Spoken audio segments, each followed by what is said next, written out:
போராடி கிடைக்கக்கூடிய விடுதலைக்கு மதிப்பு அதிகம். அது கிடைக்கும் பொழுது அதன் சந்தோஷம் மிக மிக அதிகம். சமுதாயத்தை பத்தி என்ன சொல்றது, அது ஒரு மாதிரி சங்கடம் தான் சமுதாயம். சமுதாயத்துக்காகவே எல்லாம் பண்ணி சமுதாயத்துக்காகவே வாழ்ந்து நல்லதா இருந்தா எல்லாமே ஹாப்பி தான். ஆனா நல்லதா இல்லைல்ல, எல்லாமே ஒரு பிற்போக்கு தனத்துக்கு வரை மாட்டிக்கிற ஒன்றா இருக்கு இல்லையா. இப்போ நான் வந்து காதல் திருமணம் தான், கலப்பு திருமணம் தான்.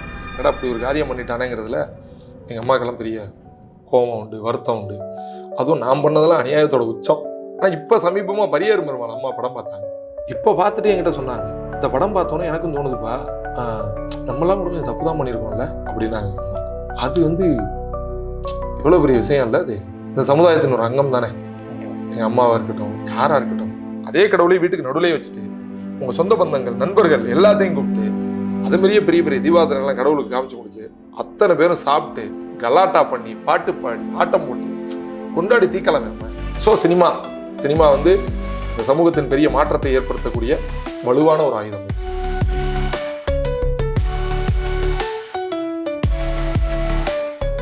வணக்கம். இந்த எபிசோட் ஆஃப் நீலம் சினிமா டாக்ல நம்ம கூட யார் சினிமாவை பற்றி பேச போகிறாங்க அப்படின்னா வந்து ஒரு ஆர்டிஸ்ட், ஒரு கேரக்டர் வந்து ஒரு படம் பண்ணும்போது இவரை பார்த்தாலே பயங்கர கோபம் வருதுடா அப்படின்னு சொன்னவங்க இன்னைக்கு பைசன் படத்தில் இவரை பார்த்துட்டு சே நமக்கு இந்த மாதிரி ஒரு டீச்சர் இல்லையே அப்படின்னு நிறைய பேர் ஏங்கிட்டு இருக்காங்க. இதுதான் ஒரு ஆர்டிஸ்டோட ஒரு மிகப்பெரிய வெற்றியாக நான் பார்க்குறேன். இன்னைக்கு நம்ம கூட இந்த நீலம் சினிமா டாக்ல நம்ம கூட பேசுவதற்காக அருவிமதன் அண்ணா இருக்காங்க. வணக்கம். வணக்கம்.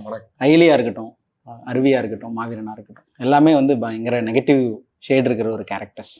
கிட்டத்தட்ட உங்களுக்கு தெரிஞ்சே நிறைய பேர் உங்களை திட்டியிருப்பாங்க, உங்களை பார்த்தா கோவம் வருது, உங்களை பார்த்தா இரிட்டேட் ஆகுது அப்படின்னு சொல்லிட்டு. அது வந்து ஒரு ஆர்டிஸ்டோட வெற்றியாக நான் பார்க்குறேன். ஏன்னா அதுதான் அந்த பெர்ஃபார்மன்ஸ்க்கான ஒரு இடமா நான் பார்க்குறேன். ஆனால் இன்னைக்கு பைசன் வந்ததுக்கப்புறம் நிறைய பேர் வந்து ஸ்கூல் படிக்கும்போது நமக்கு இப்படி ஒரு டீச்சர் இருந்தா நம்மளும் இந்த மாதிரி வந்திருப்போம்ல, இந்த மாதிரியும் ஒரு இது வரும்போது ரெண்டு பக்கமும் நீங்கள் இப்போ பார்க்குறீங்க. How happy you are? Extreme happy. இதை விட என்ன சார் இருக்கு, போங்க சார் அப்படிங்கிற மாதிரி ஒரு ஹாப்பி. இது ஆமாம், கொண்டாடுறாங்க. படம் பெரிய வெற்றி, அந்த வெற்றிக்குள்ளார நம்மளும் இருக்கோங்கிறது பெரிய சந்தோஷம். எப்படி சொல்றது, ஒரு பெரிய பயத்தை கொடுத்துருக்கு பைசன். ஒரு பக்கம் வந்து பெரிய சந்தோஷத்தை கொடுத்துருக்கு, பெரிய நிறைவை கொடுத்துருக்கு. அந்த நிறைவே வந்து ஒரு பயத்தையும் கொடுத்துருக்கு, ஒரு பொறுப்பையும் கொடுத்துருக்கு. என்ன விதமாக சொல்கிறேன்னா, ஆடியன்ஸ் அப்போ அந்த சினிமாவை எப்படி பார்க்குறாங்க, இந்த நடிகர்களை எப்படி பார்க்குறாங்க அப்படிங்கிறது இருக்குல்ல, அது வந்து முதல் முறையாக அந்த படத்தில் பயங்கரமாக எனக்கு புரியுது, ஹிட் பண்ணுதுனே. அயலி வரும்போது ஒன்று நடந்துச்சு. அயலியில் வந்து ஒரு கிரே ஷேடாக இருக்கும், நீங்கள் சொல்லுங்கள் நெகட்டிவ் ஷேட் அதெல்லாம் இருக்கும். அதில் வந்து ஒரு அப்பா வந்து ஒரு கட்டத்தில் பொண்ணு பக்கம் சரியான விஷயத்து பக்கம் நிற்கிறாங்கும்போது எல்லா பொண்ணுங்களுமே எங்கப்பா அப்படிதான் இருந்தாரு அப்படின்னு நிறைய பேர் ரிலேட் பண்ணிக்கிட்டாங்க. அதாவது பாதி வரைக்கும் ஒரு அப்பாவை பிடிக்காம இருந்து, என்னடா அந்த அப்பனு இப்படி இருக்கானடா அப்படின்னு ஒரு கோபமா இருந்து, அதுக்கப்புறமா பரவாயில்ல எங்கள் அப்பா மாதிரி ஒரு இடத்துல மாறிக்கிட்டாரு அப்படிங்கிறது ஒரு சந்தோஷம். இது எடுப்புல இருந்த இவனும் ஒரு எம்ஜிஆர் தான்டா ஒரு பெரிய பேர், பெரிய சந்தோஷம்.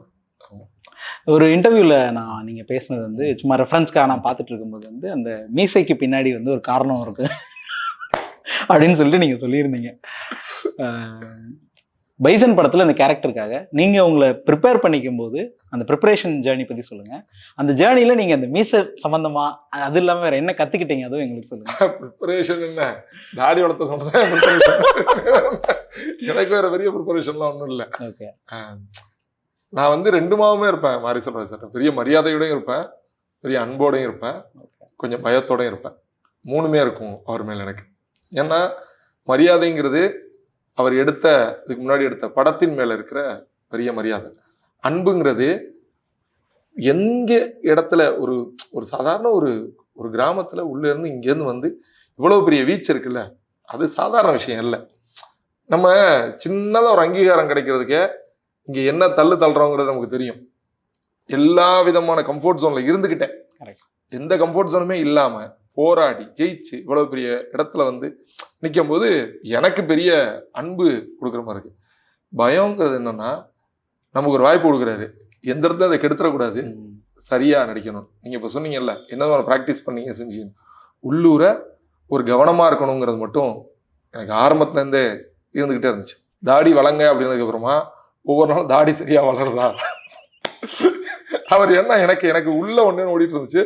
கண்டிப்பா அது மீசையை சுத்த போறாருங்கிறது எனக்கு எனக்கு எனக்கு அவர் இப்ப சொன்னார் இல்லையா, மதன் வந்து ஆரம்பத்திலிருந்தே கொஞ்சம் மனிதர்களை நேசிக்கக்கூடிய எனக்கு தெரிஞ்சிச்சுன்னு சொன்னார்ல. எனக்கு அவரை பார்க்கறதுக்கு முன்னாடியே அவர் எனக்கு தெரிஞ்சிச்சு. அப்படிதான் நான் சொல்லணும். பரியேறும் பெருமாள் படத்தின் வாயிலாக அவர் என்ன மாதிரியான மனுஷன் அப்படிங்கிறது. அப்போ அவர்கிட்ட ரொம்ப பொறுப்பா இருக்கணும், சரியா இருக்கணும். ஒரு ஆர்டிஸ்டா அவரை எந்த விதத்துலையும் நம்ம தொந்தரவு பண்ணிடக்கூடாது அப்படிங்கிறது மட்டும் தான் உள்ள ஓடிக்கிட்டே இருந்துச்சு. அதுதான் ப்ராக்டிஸ், அதுதான் கவனம், வேற ஒன்றும் இல்லை. அந்த மீசை அதை பத்தி ஏதாவது? மீசை என்ன மீசை, ஏன்னா இங்க வெறும் மீசை அப்படிங்கிறது வந்து வெறும் மயிரா இங்க பார்க்கப்படுறது வந்து கிடையாது. அது வந்து ஒரு பெரிய ஆதிக்கத்தின் பின்னணியாகவும், மீசையை முறுக்கி விட்டுருந்தா வந்து நான் யாருன்னு தெரியுமா அப்படிங்கிற ஒரு இடம் வந்து இன்னமும் இருக்கு, தமிழகத்துல இருக்கு, இந்திய அளவுலயும் இருக்கு. ஸோ அதுக்காக கேட்குறாங்க கிட்ட. முடிதானே அது, அதுல போய் என்ன மரியாதை, அதுல என்ன வெங்காயம், ஒன்றும் இல்லை.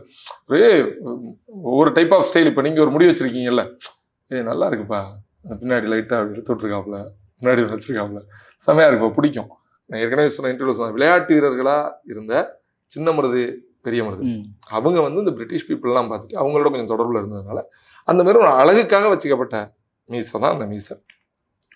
அதை அவங்களுடைய வழித்தோன்றல்களாக வந்தவங்க இதுதான் நம்மளோட சாதியோட அடையாளம் அப்படின்னு நினச்சி அவங்க தவறாக புரிஞ்சுக்கிட்டு வச்சுக்கிட்டாங்க. சரி, அது நிறைய பேருக்கு அழகாக இருந்துச்சு பார்க்குறதுக்கு, உள்ளபடி இந்த மீசை பார்க்குறதுக்கு ஒரு தோற்றமா கம்பீரமாக நல்லா இருந்துச்சு. அதுக்காக நீங்கள் எப்போ பார்த்தா நெஞ்சை நிமித்திக்கிட்டு அப்படி நடக்கிறதுங்கிறது அது எந்த விதத்தில் நியாயம்? நெஞ்சு நிமித்திக்கிட்டோட நடங்க. இன்னொருத்தவங்க அந்த மாதிரி நடக்கக்கூடாதுன்னு சொல்கிறது. இப்போ மீசை இல்லாதவெல்லாம் அமைதியாக வரணும், பெரிய மீசை வச்சவெல்லாம் அப்படி வரணும்னா என்னது? அது தேவையில்லைல்ல. அவ்வளோதான் மீசைக்கான பதில், அதுதான். கிட்டானோட டேலண்ட்டை வந்து நீங்கள் ரெகக்னைஸ் பண்ணுறீங்க, ஒரு இடத்துல வந்து நீங்கள் ரெகக்னைஸ் பண்ணுறீங்க, ஒரு ஹோட்டலுக்கு சாப்பிட கூப்பிட்டு போகிறீங்க, அங்கே வந்து உங்களோட ஊர்க்காரங்க இருக்காங்க, அங்கே ஒரு முரண் வருது. வேலுசாமி வந்து அந்த வேலுசாமிங்கிற கேரக்டர் வந்து அந்த டேலண்ட்டை கண்டுபிடிச்சி பிரச்சனையானதுக்கப்புறம் அங்கே ஒரு முரண் வருது. அப்புறம் பைக்கில் கூப்பிட்டு போகிறீங்க, அங்கே ஒரு பெரிய பிரச்சனையாகுது, கிட்டத்தட்ட உங்களுக்கு நிறைய அடிகள் படுது. ஆனால் ஆப்போசிட்டில் இருக்கிற எல்லாருமே கிட்டான ஏதோ ஒரு காரணத்துக்காக தள்ளி வைக்கிறதோ இல்லை வந்து அவன் திறமையை அங்கீகரிக்காத போது நீங்கள் அதை வந்து பாசிட்டிவாக எல்லா பக்கமும் எடுத்துகிட்டு போகும்போது எனக்கு தோணுது என்னென்னா, ஒருவேளை அந்த இடத்துல படித்து ஒரு நல்ல வேலையில் இருக்கிறதுனால இவருக்கு இது கரெக்டாக புரிஞ்சுதோ அப்படின்னு நான் நினச்சேன். நீங்கள் அதை எப்படி பார்க்குறீங்க? இல்லை, அது உண்மை. படிப்புங்கிறது ரொம்ப ரொம்ப முக்கியமான இடம் தான். இதை தாண்டி இவனும் பெரிய மீசை தானே வச்சிருக்கான். ஆமா, பெரிய மீசை தானே வச்சிருக்கான். பெரிய மீசை வச்ச, ஆனா மீசைக்குள்ளார பெரிய அகங்காரமோ அதிகாரமோ இல்ல, நம்மளோட நடத்தையிலையும் நம்ம பண்புலையும் எந்த படிப்பு கொடுத்துச்சோ அதன் வழியாதான் நம்ம மனுஷனை அணுகணுங்கிற ஒரு புரிதல் இவனுக்கு இருக்குல்ல, அந்த விஷயம். இன்னொன்னு, எல்லா சாதியிலையுமே நான் சொல்றேன், புரியாதவங்க புரிஞ்சவங்க, தப்பானவங்க சரியானவங்க நான் சொல்லவே இல்லை, புரியாதவங்க புரிஞ்சவங்க அப்படி இருக்காங்க. அப்போ வாழ்க்கையை பற்றின மனிதர்களை பற்றின புரிதல் இருக்கிற ஒருத்தனா தான் நான் சந்தனராஜை பார்க்குறேன். ஒருவேளை அது அவங்க அப்பா கிட்டேருந்து கூட வந்திருக்கலாம், ஓகே, இல்லை இவருடைய வேற ஒரு ஆசிரியர்கிட்டேருந்து கூட வந்திருக்கலாம், இல்லை இவரோட மனைவி கிட்டேருந்து கூட வந்திருக்கலாம். ஏன்னா வெறும் படிப்பு மட்டுமே எல்லாத்தையும் கொடுத்துருமான்னா கொடுக்காது, கண்டிப்பாக கொடுக்கும். ஆமாம். அப்போ அந்த அதிகார தோரணையில் திமிரா தெரிகிற எல்லாருமே படிக்காதவங்களா அப்படின்னு கேட்டால் எல்லாருமே படித்தவங்க தான். கரெக்ட். அப்போ அவங்களுக்கு ஏன் அந்த எண்ணம் வரலை? எல்லாத்தையும் சமமாக பாவிக்கக்கூடிய எண்ணம் ஏன் வரலை? அப்போ நீங்கள் அந்த மாரி ஒரு அனுபவத்தை அடையலை. அப்படி தான் நான் பார்க்குறேன். சரி, தமிழகத்துலையும் சரி, இந்தியாவிலையும் சரி, இப்போ பள்ளியில் கல்லூரிகளில் கூட இந்த சாதி ரீதியான ஒடுக்குமுறைகள் வந்து நிறையா நடந்துக்கிட்டே இருக்குது. அந்த இடத்துல பெரிய மாற்றங்கள் வரணும் அப்படின்னு சொல்லிட்டு தொடர்ந்து நம்ம பல்வேறு தளங்களில் நம்ம உழைச்சிட்ருக்கோம். அதில் என்னென்ன மாதிரியான மாற்றங்கள் இருக்கணும்னு நீங்கள் நினைக்கிறீங்க? அதில் சொல்லிடுங்க, எடுத்து நான் கேட்குறேன். சொல்லுங்கள். அதை தாண்டி அந்த பள்ளி கல்லூரிகளில் சந்தனராஜன் மாதிரி ஒரு ஆசிரியர்கள் வந்து எவ்வளோ இம்பார்ட்டன்ட் நீங்கள் நினைக்கிறீங்க? அதுதான் அந்த முக்கியத்துவத்தை கரெக்டாக அவங்கக்கிட்ட அறிவுறுத்துறதுக்கு தான் மேபி இந்த சந்தனராஜ் கேரக்டர்னு நான் பார்க்குறேன். இப்போது நிறைய ஆசிரியர் சமூகத்தை சேர்ந்தவங்க என்கிட்ட வந்து தேட்டரில் போய் பார்க்கும்போது, தனியாலாம் இல்லை, தேட்டரில் போய் படம் பார்க்கும்போது ஒரு 4 ஜென்ரேஷனாகவே டீச்சர்ஸாக இருக்கிறவங்க நான் பார்த்தேன். இப்போ சமீபமாக S2 தியாகராஜாவில் பார்த்தேன். பாட்டி டீச்சர், அம்மா டீச்சர், பொண்ணு டீச்சர், பேத்தி டீச்சர், இப்படி 4 ஜென்ரேஷன். இந்த வயசாக நம்ம அவங்கள கூட்டிகிட்டு அவங்க தேட்டருக்கு வராங்க. அவங்களாம் நடக்கவே ஒரு மாதிரி தள்ளாடுறாங்க. அவங்க வந்து என்கிட்ட வந்து சொல்கிறாங்க, அந்த இடம் ரொம்ப பிடிச்சிருந்துச்சுப்பா.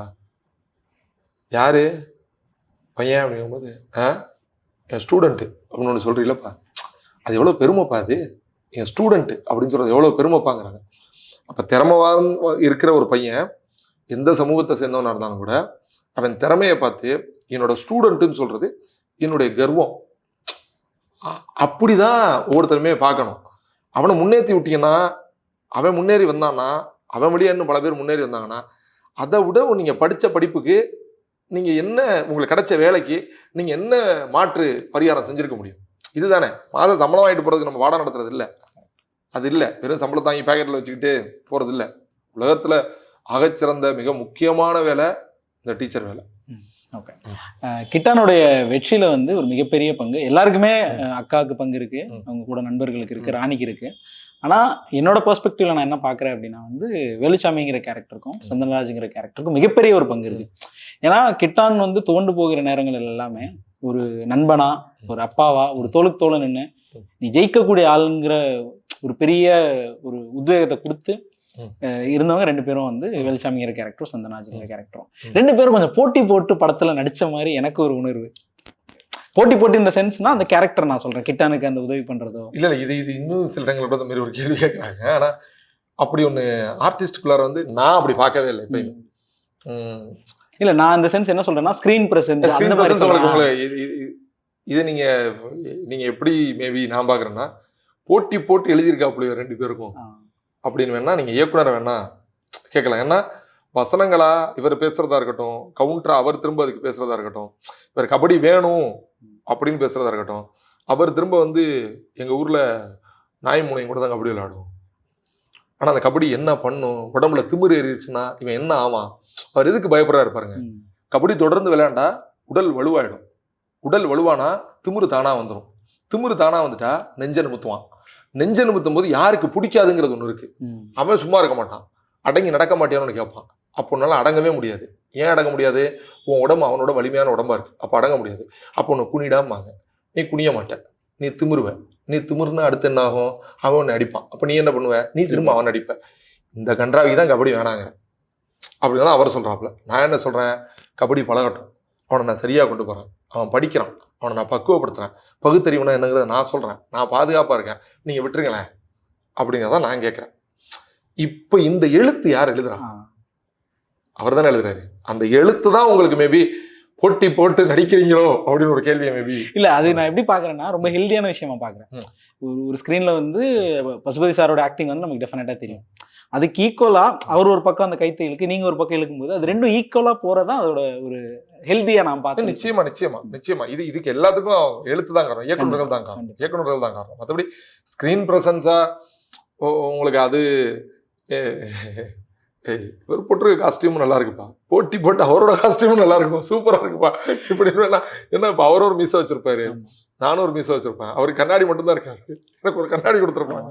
ஸோ இப்படி வேணா ஒரு உருவமா தோற்றமா அந்த ஸ்க்ரீனில் பார்க்கும்போது வேணா 2 பேரும் ஒரு மாதிரி இருக்குப்பா அப்படின்னு வேணா சொல்லலாம். அப்படியே ஒப்பீடா வந்து எனக்கு எப்பயுமே வந்து படத்தை பொதுவாக நடிக்கும்போது இவரை விட நல்லா நடிச்சிடணும்டா, அவரை விட நல்லா நடிச்சிடா அப்படின்னு ஒன்று தோணவே தோணுது. எல்லாரும் சேர்ந்து நடிக்கும் போது தான், ஒருத்தர் கொடுத்து வாங்கி நடிக்கும் போது தான் அது அழகா இருக்கும். அது அப்படி எனக்குமே அது எப்படின்னா ரொம்ப ஆரோக்கியமானதாக தான் நான் பார்த்தேன். அந்த விதத்தில் எனக்கு அது பயங்கர சந்தோஷம் தான். உங்களுக்கு அந்த எழுத்து அந்த ஸ்க்ரீன் ப்ரெசன்ஸ் கண்டிப்பாக அவ்வளோ நல்லா வந்ததில் எனக்கு பயங்கர ஹாப்பி. நன்றி. அண்ட் டயலாக்காக வந்து நீங்கள் கிட்ட நான் வந்து ஒரு இடத்துக்கு சாப்பிட கூப்பிட்டு போவீங்க. அப்போ அவர் வந்து ஒருத்தர் கேட்பார், ஏன்டா அந்த பையனெல்லாம் இங்கே கூப்பிட்டு வந்த அப்படின்னு சொல்லிட்டு ஒன்று கேட்கும்போது நீங்கள் ஒரு பதில் அளிப்பீங்க. அண்ட் வந்து அமீர் சார் வந்து காரில் ட்ராவல் பண்ணிட்டு இருக்கும்போது ஒரு டைலாக் வரும், அவனை அடிச்சிங்க அப்படிங்கும்போது இவனெல்லாம் இப்போவே இது பண்ணிடணும், சாதி பெருமா நான் பேசணும் அப்படின்னு டயலாக்காக. இது ரெண்டுமே வந்து நான் படம் பார்க்கும்போது வந்து மக்கள் வந்து அவ்வளோ கிளாப்ஸ் அடித்து அவ்வளோ பயங்கரமாக செலிப்ரேட் பண்ணாங்க. சந்தனராஜ் அப்படிங்கிற கேரக்டராகவும் சரி, அருவிமதன் அப்படிங்கிற ஒரு ஆக்டராகவும் சரி, உங்களுக்கு படத்தில் பிடிச்ச டைலாக் என்ன? எனக்கு கிட்டானை கையை ஒடிச்சதுக்கப்புறம் அவன் போய் பேசுவான்ல, அவனை சமாதானப்படுத்தி பேசுவான்ல, அந்த பக்கம் நீ திரும்பிடக்கூடாதுங்கிற ஒரு அச்சத்தோட பேசுவான்ல, அந்த இடம் ரொம்ப பிடிக்கும். ஏன்னா அதுதான் முக்கியமான இடமா பார்க்குறேன். ஒருத்தர் அவன் கேட்கும்போது அவன்கிட்ட கூட சொத்தை தானே திங்கிற, வேற எதாவது திங்கிற மாதிரி பேசுகிற அப்படிங்கிறத விட காத்திரமான ஒரு பதில் தான் அவனுடைய கேள்விக்கு. ஆனால் அது ஒரு ஆசிரியருக்கு வந்து ஆடியன்ஸுக்கு பிடிச்சிருக்கு, கிளாப் பண்ணாங்க. அது கிளாப் பண்ணாங்கங்கிறது பெரும்பான்மை மக்களோட மனநிலையா என்னவா இருக்கு, இந்த மாதிரி கேள்வி கேட்கிறவங்களுக்கு என்ன பதில் சொல்லணும் அப்படிங்கிறத தான் அது பிரதிபலிக்குது. அவங்களோட கைத்தட்டல்களும் அவங்களோட கொண்டாட்டமும் அதுதான் பிரதிபலிக்குது. ஸோ பெரும்பான்மை மக்களுக்கு இப்படி ஒன்று கேட்கவே கேட்காதா அப்படிங்கிறது தான் இந்த கேரக்டர் வழியாக பிரதிபலிக்குது. அதை தான் அவங்க கொண்டாடுறாங்க. ஆனால் ரொம்ப பொறுப்பான ஒரு ஆசிரியரா இவனை சரியான இடத்துக்கு கொண்டு போயிடணும் அப்படிங்கிற ஒரு பெரிய பொறுப்போட இருக்கிற ஒருத்தனா இவன் அடி வாங்கிட்டு வந்து கையொடிஞ்சு நிற்கும் போது இந்த இடத்துல அவனுக்கு என்ன விதமான ஒரு ஒரு கோபம் இருக்கும். இவன் திரும்பி ரியாக்ட் பண்ணிட்டான்னா இந்த பாதையிலேருந்து இவன் விலகிடுவானேங்கிற அந்த பயம் இருக்குல்ல, அந்த இடத்துல நான் பேசினது தான் எனக்கு ரொம்ப பிடித்தமான இடமா நான் பார்க்குறேன். தேவையில்லாமல் கண்டதை யோசிச்சு ரொம்ப அவனோட கனவை தொலைச்சிட்டு போயிடாதங்கிறது தான். உங்கள் அப்பா என்ன பயந்தாரோ அதை உண்மையாக்கிட்டு போயிடாத அப்படிங்கிறதும் நீ கேட்கவே மாட்டேன்னா போ, உங்கள் அப்பாட்ட பேர் கத்தி அப்படி போய் குத்து முடிச்சுக்க. அதுக்கு தான் நம்ம வந்திருக்கோம், அதுக்கு தான் நீ கஷ்டப்பட்டிருக்க, அதுக்கு தானே இவ்வளோ ஓடி இருக்க, அதுக்கு தானே இவ்வளோ உழைச்சிருக்க, எல்லாத்தையும் நிமிஷத்தில் அப்படி சதிச்சுட்டு போயிட்டே இரு அப்படிங்கிற ஒரு கோபம் இருக்குல்ல. இது கோபம் இல்லை, இது கோபம் இல்லை, அவன் மேலே இருக்கிற அன்பு தான். அது அன்பின் வெளிப்பாடா சில நேரங்களில் இப்படி தான் நம்ம சொல்கிற மாதிரி இருக்கும். நீங்கள் எதிரிகிட்ட சொல்கிறத விட உங்ககிட்ட க்ளோஸாக இருக்கிறவங்ககிட்ட தான் அதை காட்ட முடியும். இப்போ என் பிள்ளைகிட்ட என் பையன் இருக்கான்ல, அவங்ககிட்ட மட்டும்தான் நான் அப்படி பேசுவேன். வேற யார்கிட்டையும் இல்லை, க்ளோஸாக இருக்கிற பயங்கர க்ளோஸாக இருக்கிற நண்பர்கிட்ட அப்படி பேசுவேன். இது உருப்படாது, சொல்கிறத கேள்றாது, ஏன்டா பண்ணி தொலைக்கிற அப்படிங்கிற அவங்ககிட்ட மட்டும் தான் சொல்ல முடியும். எதிரிகிட்ட போய் இப்படி சொல்லவே முடியாது. அவங்ககிட்ட ரொம்ப அன்பா வேணாங்க இது எதுக்கு பண்ணுறீங்க விட்டுருங்களேன் அப்படின்னு சொன்னாதான் அவங்களுக்கு புரியும். அதை தான் எங்கால் பண்ணியிருக்காரு படத்தில். நானுமே இப்போதான் யோசிக்கிறது. அந்த டேர்னிங் பாயிண்ட் வந்து ரொம்ப வேலிடான ஒரு பயங்கர வேலிட். ஏன்னா நீங்கள் சொன்ன மாதிரி கிட்டன் வந்து அவ்வளோ வலுவாக இருக்கிற ஒரு வலுவு அப்படிங்கிறதையும் தாண்டி அந்த வயசுன்னு ஒன்று இருக்குல்ல, அது ஒரு மாற்றம் ஒன்று கொடுக்கும். ஸோ அது பயங்கர பெர்ஃபார்மன்ஸாகவும் சரி, அந்த டேர்னிங் பாயிண்டாகவும் சரி ரொம்ப சூப்பராக இருந்துச்சு. ஆனால் இது நான் பர்சனலாக கேட்குறேன், ஐலியா இருக்கட்டும், கேமராலாம் கட் பண்ண சொல்லுங்க. இல்லை பர்சனலாக கேட்குறேன். ஐலியா இருக்கட்டும், மாவீரனா இருக்கட்டும், இப்போ இந்த படம் எல்லாமே முற்போக்கு சிந்தனை உள்ள படங்களாக வருதுல்ல, அது நீங்கள் சூஸ் பண்ணுறீங்களா இல்லை வந்து இவருக்கு அது கரெக்டாக இருக்கும்னு சொல்கிறாங்களா? இதுக்கு நடுவில் 10 படம் பிற்போக்கு சிந்தனை உள்ள படம் நீங்கள் பார்க்கல அப்படி எடுத்துக்கணும். ஓகே, எப்பயுமே முற்போக்கான படங்கள் இல்லை பயங்கர ஒரு மாதிரி காமெடியாக ஹிலேரியஸாக இருக்கிற படங்கள் மக்கள் கொண்டாடுவாங்க. அது அது எல்லா படங்களுமே. அதில் உங்களுக்கு என்டர்டெயின்மெண்ட்டும் இருந்து ஒரு சோஷியல் மெசேஜும் இருந்து அதை மக்கள் பிடிக்கிற மாதிரி நல்ல கேஸ்டிங்கோட நல்ல கிராஃப்டோட ஒன்று பண்ணிட்டாங்கன்னா அதுக்கு தானே 200 ரூபா காசு கொடுத்து டிக்கெட் வாங்கி வர்றோம். நீங்கள் அங்கேயே ஏன்டா எங்களை படுத்துறீங்க அப்படிங்கிறது ஒன்று இருக்குல்ல, அதுதான். இது நம்ம செலக்ட் பண்ணுறதுங்கிறதெல்லாம் கிடையாது. ஓகே, அமைகிற 10ல் ஒரு 2-3 இப்படி கிடச்சிருது, அதுதான் மக்களோட பார்வைக்கும் போய் சேருது. அப்போ இவங்க என்ன நினச்சிக்கிறாங்கன்னா, இப்போ என்கிட்டே கேட்பாங்க, பரவாயில்ல சார் நீங்கள் அருவி, அதுக்கப்புறமா ஒரு அயலி, அதுக்கப்புறம் ஒரு பைசன், ரொம்ப தேர்ந்தெடுத்து நடிக்கிறீங்களா எப்படிம்பாங்க.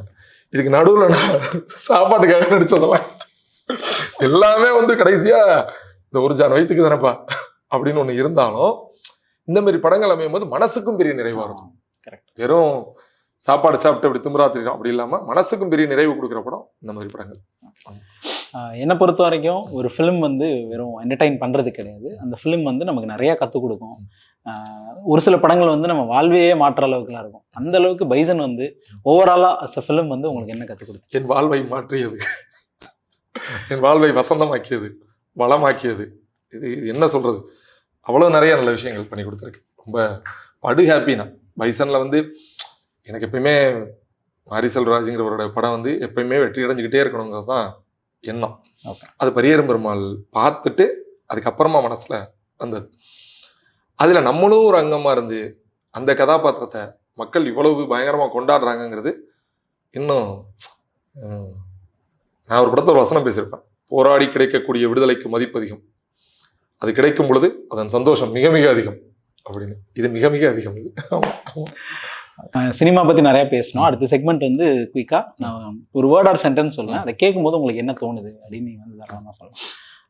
மாரி செல்வராஜ் இந்த சமூகத்தின் மீதும் மனிதர்கள் மீதும் பேரன்போட மிக பொறுப்போட தான் செய்ய வேண்டிய வேலையை எத்தனை துயர்கள் வந்தாலும் எத்தனை இடர் வந்தாலும் அதை செய்தே தீர்வேன்கிற ஒரு மிகுந்த மன உறுதி கொண்ட ஒரு ஆத்மா. சினிமா. சினிமா சினிமா வந்து ஒரு புத்தகம் படித்து முடிச்சதுக்கு அப்புறமா நமக்கு ஒரு மனநிலை கொடுக்கும், நம்மளை பயங்கர பக்குவப்படுத்தும். அதை நீங்கள் 4 பேர்கிட்ட பகிர்ந்துக்கலாம். இது ஒரு புத்தகம் படித்தேன்ப்பா, பிரமாதமாக இருந்துச்சு. என்ன புத்தகம் பாது, நான் இந்த இடத்துல அழுதுட்டேன், இந்த இடத்துல எனக்கு அவ்வளோ கோவம் வந்துச்சு, இந்த இடத்துல ரொம்ப ஆதங்கமாக இருந்துச்சு. இப்படி ஒவ்வொரு விதமான மனநிலையை உணர்வை நம்ம கொடுத்துக்கிட்டே இருக்கும். இந்த சினிமா அதே காரியத்தையே ஒரே நேரத்திலேயே ஒரு பல லட்சம் பேருக்கு கொடுக்கக்கூடிய வல்லமை வாய்ந்தது. அப்போ அதில் நமக்கு எவ்வளவு பொறுப்பு இருக்குது, நம்ம எழுதுகிற ஒவ்வொரு எழுத்தும் எவ்வளவு முக்கியமானது. அந்த படத்தை பார்த்து முடிச்சதுக்கு அப்புறமா நான் மனநிலையா, என்னோட உணர்வா, என்னோட மொழியா, என்னோட நடத்தையா, நான் எவ்வளவு என்னைய மாற்றிக்கிட்டு நான் அடுத்த அடி எடுத்து வைக்கிறேங்கிறது இருக்கு இல்லையா, அது அந்த சினிமா பண்ணிடும். இது விளையாட்டு காரியமாக சொல்லப்போனால், இப்போ நான்லாம் சின்ன வயசில் ப்ரூஸ்லி படம், ஜாக்கி சான் படம் பார்த்துட்டு இருந்தேன்னு வச்சுக்கோங்களேன், அப்படி ஒன்று நடப்போம். நெஞ்சலவமாக நிமித்தி வேற ஒன்று பேசி பாருங்களேன், அப்படி ஒரு திமிரு ஒன்று இருக்கும் உடம்புல. இதே நீங்கள் என்னைய ஃபஸ்ட்டு வந்து எனக்குள்ளார வந்து ஒரு சின்ன மாற்றத்தை ஏற்படுத்தினது வந்து உன்னால் முடியும் தம்பி. ஸோ அதில் வந்து அந்த உன்னால் முடியும் தம்பி அது நல்ல பாட்டு, அது ஒரு மாதிரி இது எனக்கு. அதுலேனா அக்கம் பக்கம் பாரடா சின்ன ராசா அப்படி ஒரு பாட்டு ஒன்று இருக்கு, அது பயங்கரமாக இருக்கும். இன்னொரு இடத்துல ஒரு ஒரு பிச்சை எடுக்கிறவங்க வந்து வெளில வந்துட்டேன், அம்மா ரா பிச்சை வந்திருக்கேம்மா அம்மா அப்படின்னு ஒன்று கேட்கும். உள்ளே வந்து இவர் வந்து சங்கீதம் வாசிக்கிறதும் பாட்டு பாடுறதுமா பிளகரி மார்த்தாண்டம் இல்லைன்னு நினைக்கிறேன் அந்த கதாபாத்திரம் பேர். அவர் ஒன்று பண்ணிகிட்டு இருப்பார். இந்த பையனுக்கு உள்ளே வந்து பதறும். வெளியில் ஒருத்தவங்க ஒரு வாய் சோறு கேட்குறாங்க, நின்றுக்கிட்டு இருக்காங்க. இங்கே உட்காந்து இவர் வாசிச்சுக்கிட்டு இருக்காப்புல, இசையை பற்றி பேசுகிறாப்புல, என்னென்னமோ பண்ணிக்கிட்டு இருக்காப்புலேங்கிறது இவருக்கு பதறும். இவர் கொண்டு சாப்பாடு போடுங்கல பதறுவாப்புல. அந்த ஒரு இடம் ஒன்று. இவங்க ஒரு கச்சேரிக்காக போயிட்டு இருப்பாங்க. அதாவது கமல் சார், அவரோட அப்பா, பொண்ணு எல்லாரும் கச்சேரிக்கு போயிட்டு இருக்கும்போது ஒரு இபி போஸ்ட்டில் ஏறி ஒருத்தன் அடிபட்டு கீழே விழுந்து உயிருக்கு போராடிட்டு இருப்பான். வண்டியை நிறுத்தி அவங்களை கொண்டு போய் ஹாஸ்பிட்டலில் சேர்க்கணுங்கிறது இவங்ககிட்ட கார் இருக்கும். உடனே கொண்டு போய் சேர்த்துட்டா பழைக்க வச்சிடலாம். அதுக்காக சார் உதவுங்க சார் கேட்பாங்க. இவர் இல்லைப்பா கச்சேரிக்கு நேரம் ஆயிடுச்சு, தவறாக எடுத்துக்காதீங்க, கிளம்பு அப்படின்னு போயிட்டு இருப்பார். இந்த சொசைட்டியில் வந்து சில பேர் தன்னுடைய தேவைக்காக முக்கியமான சில விஷயத்தை தட்டி கழிச்சிட்டு போகும்போது நமக்கு ஏற்படுற பதட்டம் இருக்குல்ல, அங்கே போய் பாடும்போது ஒரு பாட்டு பாடுவார். அது நல்ல வரியாக இருக்குது. மானிட சேவை துரோகமா கலைவாணி நீயே சொல் மானிட சேவை துரோகமா அப்படின்னு தான் பாடுவார். அதில் அப்பா கடுப்பாயே அவர் இருந்துருச்சு எக்ஸிட் கொடுத்துருவாப்புல. அவர் ஒரு கர்நாடக சங்கீதத்தில் ஒரு சமஸ்கிருத வார்த்தைகளோட வேற ஒரு பாட்டு பாட வந்தால் நீங்கள் வந்துட்டு மானிட சேவை துரோகமானு பாருங்கன்னு எக்ஸிட் கொடுத்துருவாங்க. திரும்ப வரும்போது வீட்டுக்கு நைட் வரும்போது இவர் கமல்ஹாசன் இங்கேருந்து அந்த கேரக்டர் இங்கேருந்து நேராக அந்த இபி ஸ்டாஃப் அடிபட்டனை பார்க்க தான் போகும். அவர் இறந்துருவாப்புல. பயங்கர கோவத்தோட வீட்டுக்குள்ளே வருவார். வந்து இவர் ஒருவேளை நம்ம நிறுத்தி அவங்களை காப்பாற்றிருந்தா அவர் உயிரோடு இருந்திருப்பாரு பயங்கர காத்திரமாக பேசுவார். இவர் அதுக்கு சாதாரணமாக சொல்லுவார், அது அவனோட கர்மா விதிப்பயன், அதுக்கு நம்ம என்ன பண்ண முடியும் அப்படிம்பாரு. அதெல்லாம் விதிப்பயன் கிடையாது, அறிவுன்னு ஒன்று இருக்குல்ல, புத்தின்னு ஒன்று இருக்குல்ல, நம்ம இறங்கி பார்க்க வேண்டிய அது என்னை பயங்கரம் ஹிட் பண்ண படம். அப்போது ஏதோ ஒரு படம் எங்கேயோ ஒரு இடத்துல என்னையை மாற்றினுச்சுன்னு நான் நினைக்கிறேன். ஏன்னா அதுக்கு முன்னாடி நான்லாம் எங்கள் அப்பா பாக்கெட்டில் அடிக்கடி 50-100 அசால்ட்டு பண்ணுவேன். அப்படி எனக்கு அது கூட தவறுன்னு உணர்த்தின படம் அந்த படம். உனக்கு ஒரு பொறுப்பு இருக்குது, நீ கவனமாக இருக்கணும், யாருக்காவது உதவியும் தேவைப்பட்டால் உடனே செய்யணும். அந்த படம் நல்ல படமா கெட்ட படமா ஓடுச்சா ஓடலையா அதெல்லாம் எனக்கு தெரியாது. என்னைய ஒரு மாதிரி மாற்றின படம். அந்த அந்த படத்தில் நிறைய லேயர்ஸ் இருக்குது அந்த மாதிரி. ஸோ ரொம்ப நல்ல படம். ஆமாம். ஸோ சினிமா வந்து இந்த சமூகத்தின் பெரிய மாற்றத்தை ஏற்படுத்தக்கூடிய வலுவான ஒரு ஆயுதம் அது. ஆமாம். சமுதாயத்தை பற்றி என்ன சொல்கிறது, அது ஒரு மாதிரி சங்கடம் தான் சமுதாயம். இந்த சமுதாயத்துக்காகவே எல்லாம் பண்ணி சமுதாயத்துக்காகவே வாழ்ந்து நல்லதாக இருந்தால் எல்லாமே ஹாப்பி தான். ஆனால் நல்லதா இல்லைல்ல, எல்லாமே ஒரு பிற்போக்குத்தனத்துக்குள்ளே மாட்டிக்கிற ஒன்றா இருக்கு இல்லையா. இப்போ நான் வந்து காதல் திருமணம் தான், கலப்பு திருமணம் தான். எங்கள் அம்மாக்கெல்லாம் அப்போ வந்து எல்லா பெற்றவங்களுக்குமே இருக்கும் இல்லையா, என்னடா அப்படி ஒரு காரியம் பண்ணிட்டானேங்கிறதுல எங்கள் அம்மாக்கெல்லாம் பெரிய கோபம் உண்டு, வருத்தம் உண்டு. அதுவும் நான் பண்ணதெல்லாம் அநியாயத்தோட உச்சம். அது மாதிரி கேட்டிங்கன்னா அட்டப்பாவி அப்படிங்கிற மாதிரி தான் ஒன்றா இருக்கும் அது. ஆனால் இப்போ சமீபமாக பரியேறும் பெருமாள் அம்மா படம் பார்த்தாங்க. எங்கள் அம்மா முன்னாடி அந்த படம் பார்க்கலன்னு சொல்லி எனக்கு தெரியாது ஃபஸ்ட்டு. எங்கள் அம்மா பார்க்கவே இல்லை. ஏன்னா நான் சென்னை வந்ததுக்கப்புறம் நான் இங்கே தான் படம் பார்த்தேன். அம்மா ஊரில் வந்து அப்போ பார்க்கல. இப்போ பார்த்துட்டு என்கிட்ட சொன்னாங்க, இந்த படம் பார்த்தோன்னே எனக்கும் தோணுதுப்பா, நம்மளாம் கூட கொஞ்சம் தப்பு தான் பண்ணியிருக்கோம்ல அப்படின்னாங்க எங்கள் அம்மா. அது வந்து எவ்வளோ பெரிய விஷயம் இல்லை அது? இந்த சமுதாயத்தின் ஒரு அங்கம் தானே கண்டிப்பாக. எங்கள் அம்மாவாக இருக்கட்டும், யாராக இருக்கட்டும். அப்போ இந்த சமுதாயம் அதெல்லாம் புரிஞ்சுக்கலையேங்கிற ஒரு ஆதங்கம் வந்து இருந்துக்கிட்டே இருக்கு. ஏன்னா பெரிய கூட்டத்தை, எனக்கு கடவுள் நம்பிக்கை இருக்குது. பெரிய கூட்டத்துக்கு நடுவில் இடிச்சு தள்ளி லைனில் நின்று மெனக்கட்டு ஒரு நாள் ஆனாலும் 2 நாள் ஆனாலும் டிக்கெட் வாங்கி உட்காந்து ஒரு சாமியை பார்த்துட்டு வரணும்னு நமக்கு ஒன்று இருக்குல்ல, உண்மை. அதை நம்ம மதிக்கிறோம். அது அவங்களோட மனசு. அதே சமயத்துலேயே இதை விடவும் நீங்கள் கஷ்டப்படாமல் பெரிய கொண்டாட்டம் கொண்டாடலாமே. அதே கடவுளை வீட்டுக்கு நடுவிலே வச்சுட்டு உங்கள் சொந்த பந்தங்கள், நண்பர்கள் எல்லாத்தையும் கூப்பிட்டு அது மாதிரியே பெரிய பெரிய தீபாவளிலாம் கடவுளுக்கு காமிச்சு முடிச்சு அத்தனை பேரும் சாப்பிட்டு கலாட்டா பண்ணி பாட்டு பாடி ஆட்டம் போட்டு கொண்டாடி தீக்கலாமே நம்ம பண்ணலாம் இல்லையா? அதெல்லாம் வேணுமேங்கிறது, அதெல்லாம் இன்னும் புரியலையேங்கிறது ஒரு சின்ன வருத்தம். நான் வீட்டில் சாமி கும்பிட்றேன், வீட்டோட கும்பிட்றேன். ஸோ இதெல்லாம் புரிஞ்சுக்கிட்டா சமுதாயம் என்ன அழகாக இருக்குமேங்கிறது ஒரு எண்ணம்.